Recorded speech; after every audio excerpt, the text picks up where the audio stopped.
ज्योतिष एक ऐसा विषय है जिसके बारे में अनेक अनेक लोगों के विचार होते हैं। कोई इसे बहुत अच्छा मानता है, कोई इसे भ्रांतियाँ मानता है और पता नहीं क्या क्या है। लेकिन मनुष्य का मन जिस तरीके से काम करता है, जो बहुत प्रबल विरोधी भी होते हैं ज्योतिष के, लेकिन ऐसा होता है कि जब कभी बड़ी समस्या जीवन में आ जाती है, कोई ऐसी चीज़ आ जाती है जो पूरे प्रयासों के बावजूद भी हल नहीं होती, तो फिर ज्योतिष की तरफ वो भी चले जाते हैं।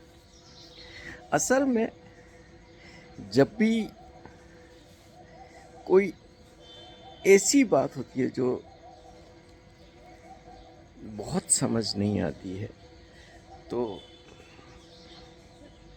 ऐसे क्षेत्रों की तरफ ध्यान स्वाभाविक ही जाता है कि जो हमें बिल्कुल ही पता नहीं चल रहा है कि इस विषय में क्या करना, क्या नहीं करना, क्या होगा, क्या नहीं होगा, कई आशंकाओं से मन ग्रस्त हो जाता है, तो फिर व्यक्ति ज्योतिष या इस तरीके की चीज़ों की तरफ जाता है। सामान्यतः इन की तरफ वो लोग जाते हैं जिनके जीवन में कोई दुख आता है, कोई परेशानी आती है, कोई कष्ट आती है, कोई समस्या आती है। बहुत खुशहाल व्यक्ति, सफल व्यक्ति, सब कुछ बहुत अच्छा हो रहा हो, तो वो इस तरफ कम जाएगा, क्योंकि ठीक है, सब कुछ बहुत अच्छा चल रहा है। और यहीं से जो व्यक्ति पीड़ित होता है, आहत होता है, कमज़ोर होता है, परेशानी में पड़ा होता है, कुछ उलझन में पड़ा होता है, और जब वो ज्योतिष की तरफ या इस तरीके के विषयों की तरफ जाता है, तो अनेक बार ये भी होता है कि बड़े चालाक और शातिर लोग भी इस क्षेत्र में आ जाते हैं, जो ज्योतिष के इसके नाम से उस व्यक्ति की कमज़ोर दशा का शोषण करते हैं। वो अपने फ़ायदे ले लेते हैं। उनको पता होता है कि जो व्यक्ति ऐसी परेशानियों में पड़ा, उससे कुछ भी करवाया जा सकता है। तो ये भी इतना ज़्यादा होने लगता है कि फिर जो सोचने समझने वाले होते हैं, थोड़े विचारशील होते हैं, तार्किक होते हैं, उनको इन विषयों पे फिर थोड़ा सा संदेह आ जाता है।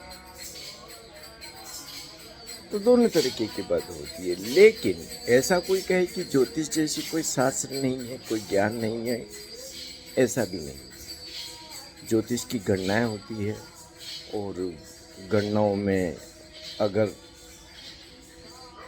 सब चीज़ों तो ये तो बहुत साइंटिफिक है, बहुत ही वैज्ञानिक है, क्योंकि एक एक पल पर इस पूरे अस्तित्व में जो कुछ भी हो रहा है, सब एक दूसरे को प्रभावित करे, क्योंकि पूरा अस्तित्व एक चेतना का हिस्सा है। ये कोई अलग अलग नहीं है। हम शारीरिक रूप से या अन्य कई तलों पे अलग अलग इकाइयों की तरह दिखते हैं, लेकिन है नहीं। अंतर प्रवाहित जो ऊर्जा है वो तो एक है पूरे अस्तित्व के अंदर। तो एक सूरज इतना दूर चमक रहा है, उसके चमकने से एक घास का तिनका जिंदा है। सूरज अगर चमकना बंद कर दे तो घास का तिनका भी जिंदा नहीं रह सकता। लेकिन ठीक इसका उल्टा भी है कि अगर ये घास का तिनका नहीं होगा तो सूरज को भी प्रभाव पड़ेगा, क्योंकि दोनों एक दूसरे को कुछ न कुछ दे रहे हैं। तो ज्योतिष एक विज्ञान की तरह तो है, गणना है उसकी। इसी तरीके से जन्म कुंडली होती है, हाथों की रेखाएं होती है, या शरीर शास्त्र होता है। अनेक चीज़ें होती है जिससे कि कई चीज़ों का पता लगाया जा सकता है। तो क्योंकि जैसा हमारा मन होता है, जिस तरीके से हम जी रहे होते हैं, उसका पूरे शरीर पर भी तो असर पड़ता है ना। और शरीर पे असर पड़ता है तो उसका रेखाओं पे भी असर पड़ जाता है। एक बेहद नकारात्मक व्यक्ति, दुखी आदमी, शिकायतों से भरी व्यक्ति की रेखाएं अलग तरीके की हो जाती है। एक सकारात्मक व्यक्ति, एक समृद्ध व्यक्ति, एक स्वस्थ व्यक्ति की रेखाएं अलग तरीके की होती है। इन रेखाओं को अगर कोई ठीक से पढ़ना जानता है, और फिर पढ़ने के अलावा उसकी एक अंतर प्रज्ञा होती है, इंट्यूशन होता है, जिससे अंदाज़ा लग सके कि यार इसका क्या असर हो सकता है, तो निश्चित रूप से बहुत सारी चीज़ें बताई जा सकती है यार कि तुम जिस तरीके से जी रहे हो, जो चीज़ें कर रहे हो, उसमें ऐसे ऐसे बदलाव की ज़रूरत है।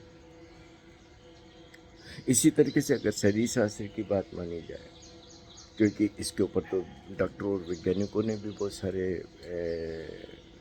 रिसर्च किए, चलते ही रहते हैं कि जिसकी उंगलियां लंबी होती है वो इस तरीके का होता है, जिसकी नाक ऐसी होती है वो वैसा होता है, उसकी आँखें ऐसी होती है, या वो सारी कुछ चीज़ें, और उससे उस व्यक्ति के बारे में पता तो चलता है। एक बहुत मेहनत कर व्यक्ति का शरीर अलग तरीके का होगा, एक एयर कंडीशन में बैठे हुए व्यक्ति का शरीर अलग तरीके का होगा। तो शरीर भी बाहरी चीज़ों से प्रभावित तो हो रहे हैं। तो निश्चित रूप से उस शरीर को भी देख के तो कहा जा सकता है कि क्या क्या हो सकता हुआ होगा और क्या क्या हो सकता है। जो हुआ होगा उसके आधार पे हो सकने की संभावनाओं का पता लग सकता है, और यही ज्योतिष होती है। इसी तरीके से जन्म कुंडली नहीं बनती है। जन्म कुंडली अगर सही बने, सबसे बड़ी चीज़ तो है कि वो कितने वैज्ञानिक ढंग से बनी हुई है। क्योंकि जब समय लिया जाता है तो ठीक समय लिया जाए, उस ठीक समय में ग्रह नक्षत्रों की स्थितियाँ परिस्थितियाँ कैसी थी, वैसा उस वक्त जन्म हुई आत्मा के जीवन पे प्रभाव पड़ता है। और दो तरीके से प्रभाव पड़ता है। एक, जब आत्मा घर में प्रवेश करती है 9 महीने पहले, वो भी बहुत निर्णायक होती है। और एक वो, जब वो गर्भ से बाहर आता है। तो कई चीज़ें हैं, और कई चीज़ों के ऊपर इसी तरीके से टेरो कार्ड बना है। टेरो कार्ड भी इसी तरीके से काफ़ी चीज़ों का पता लगाता है कि किन्हीं स्थितियों परिस्थितियों में आपने कौन सा कार्ड चुना और वो कार्ड क्या इशारा कर रहा है। तो ऐसे चाइनीज ज्योतिष भी है, और कई तरीके की सुविधा है, लेकिन लब्बो-लुभाव ये है कि व्यक्ति भविष्य को जानना चाहता है, और भविष्य को जानने के पीछे ज़्यादा प्रतिशत उन लोगों का होता है जिनका वर्तमान ज़्यादा अच्छा नहीं होता है। जब वर्तमान अच्छा नहीं होता है तो व्यक्ति देखता है कि भविष्य में कुछ होगा कि मेरा भविष्य भी ऐसा ही चलने वाला है। तो सामान्यतः इन सब क्षेत्रों में और इन विषयों में वो लोग जाते हैं जिनके जीवन में वर्तमान में कुछ ऐसी चीज़ें चल रही होती है जो उतनी अच्छी नहीं होती है।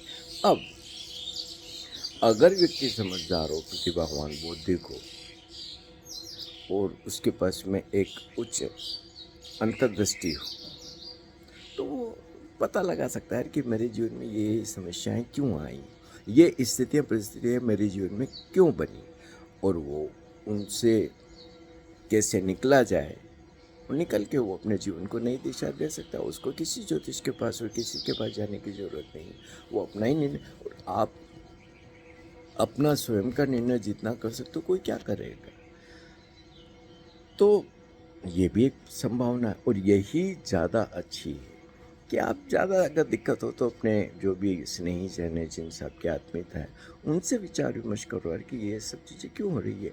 तो विचार विमर्श से बातों को कई आयामों से देख के समझा जा सकता है, और जीवन को नई दिशा दी जा सकती है।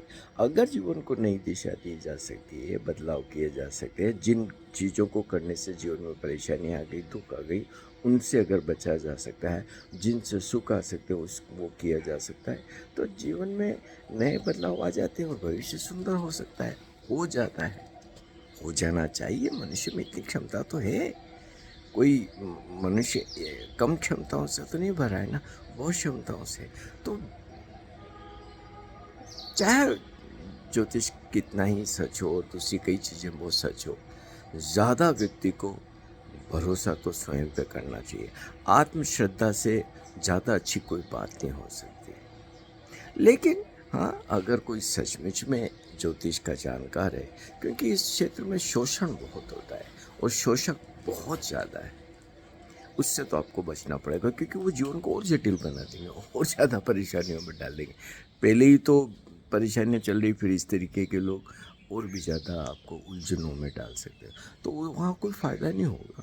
वो तो फिर एक दुष्चक्र में भी फंस सकते हैं कि एक के यहाँ गए, दूसरे के यहाँ गए, किसी ने ये बताया, किसी ने वो बताया, और करते ही रहे, और मूल जो समस्या है उस पर तो ध्यान गए ही नहीं। तो ये फिर फ़ायदे की जगह नुकसान होने लगता है। इसीलिए इन चीज़ों को तो देखना पड़ेगा बहुत समझदारी से। अगर अच्छा, और सबसे बढ़िया बात तो यही हो सकती है कि अपने जीवन के सूत्रों को अपने हाथ में लो, अपनी जिम्मेदारी को लो, एक जिम्मेदार व्यक्ति बनो। अपने खुद के जीवन के ही अगर आप जिम्मेदार नहीं बन सकते तो क्या करेंगे जीवन में? और ये किया जा सकता है, ऐसी कोई बड़ी चीज़ नहीं है। ये कीट पतंगे, पशु पक्षी सारे ही अपने जीवन को अपने ढंग से पूरी जिम्मेदारी से जी लेते हैं। वो बच्चे भी पैदा करते हैं, वो तो आंधी तूफानों का भी सामना करते हैं, सब करते हैं और जिए चले जाते हैं। जब इतने सब जिए जा सकते तो मनुष्य में तो बहुत ज़्यादा क्षमता है, बहुत ताकत है। तो अपनी क्षमता का ठीक से आकलन करें और उस आकलन के अनुसार जो भी किया जा सकता है अपने जीवन के लिए बेहतर, उसको किए करें, करना ही चाहिए। किसी की तरफ, दूसरे की तरफ जानने से उतना फ़ायदा तो नहीं हो सकता, क्योंकि जैसे ही आप दूसरों की तरफ जाते हैं शोषण की संभावना आ जाती है, क्योंकि एक कमज़ोर व्यक्ति को हर कोई शोषण करता है। तो शोषण से तो फिर आप और भी ज़्यादा परेशानियों में पड़ते चले जाएंगे। तो अपने ढंग से अपने जीवन को देखा जाए, अपने जीवन और किया जा सकता है। अगर स्वयं के जीवन को सुंदर से सुंदर नहीं कर सकते और इतनी क्षमता नहीं है तो फिर कोई दूसरा व्यक्ति या ज्योतिष है वो भी क्या कर लेगा, वो भी कहाँ तक सहयोगी होगा, उससे क्या होगा? क्योंकि अंततः जो चीज़ें हैं वो तो खंडित व्यक्ति को ही पड़ती है। तो खुद के जीवन के सूत्रों को अपने हाथ में ले, अपनी जिम्मेदारी से जिएं, अपने जीवन को सुखद बनाएं और अपने ही जीवन को सुखद बनाने अपने स्नेहीजनों का जीवन सुखद बनाएं, समाज को सुखद करें, देश और दुनिया को सुखद करें, पूरी मानवता को सुखद करें। क्योंकि ये पृथ्वी जो बनी है ना, वो स्वर्ग बनने के लिए बनी है, नर्क बनने के लिए नहीं। जब एक व्यक्ति कुछ गलत करता है, नकारात्मक करता है, किसी तरीके की ऐसी चीज़ों की तरफ जाता है जो जीवन की नहीं होती है, तो फिर वही चीज़ें इकट्ठी होती होती पूरी पृथ्वी पर असर कर देती है। तो एक बहुत बड़ी जिम्मेदारी है कि हम अपने जीवन को सुंदर करें, खुशहाल करें, स्वस्थ करें और खुशियाँ बांटें। हम भी खुश रहें, लोगों को भी खुश करें, चारों तरफ खुशियों की एक ऊर्जा को फैलाएं। इतना तो हम कर सकते कि नहीं कर सकते। इसके लिए भी क्या हमें इधर उधर देखना पड़ेगा और उन पर निर्भर होना पड़ेगा? इतना भी हमारा आत्मबल नहीं है, इतनी भी हमारे हाथ में हमारी क्षमता नहीं है। क्या इतना व्यक्ति कमज़ोर होता है? क्या व्यक्ति इतना कमज़ोर है? क्या परमात्मा ने व्यक्ति को इतना कमज़ोर बनाया है? नहीं बनाया है। व्यक्ति में बहुत संभावना है। यही व्यक्ति आइंस्टाइन भी बनता है, एडिसन भी बनता है, बुद्ध भी बनता है, महावीर भी बनता है, कृष्ण भी बनता है। सारी संभावना एक व्यक्ति के भीतर होती है। बहुत कुछ किया जा सकता है, किया गया है, किया जाना चाहिए। और जितना किया जा सकता है, जितना जीवन में सत्यम शिवम सुंदरम आ सकता है, उतना ही शुभ।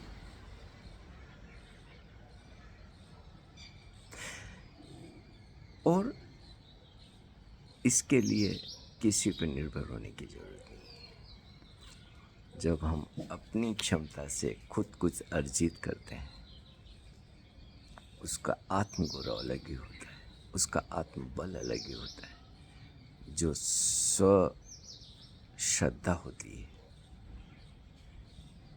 वो एक बहुत बड़ी मूल्यवान चीज़ होती है। उसके लिए जितनी तपश्चर्या की ज़रूरत होती है की जानी चाहिए और जीवन को ज़्यादा सुंदर से सुंदर किया जाना चाहिए, किया ही जाना चाहिए। और ये संभव है, सबके लिए संभव है। परमात्मा ने इतनी क्षमता सब में दी।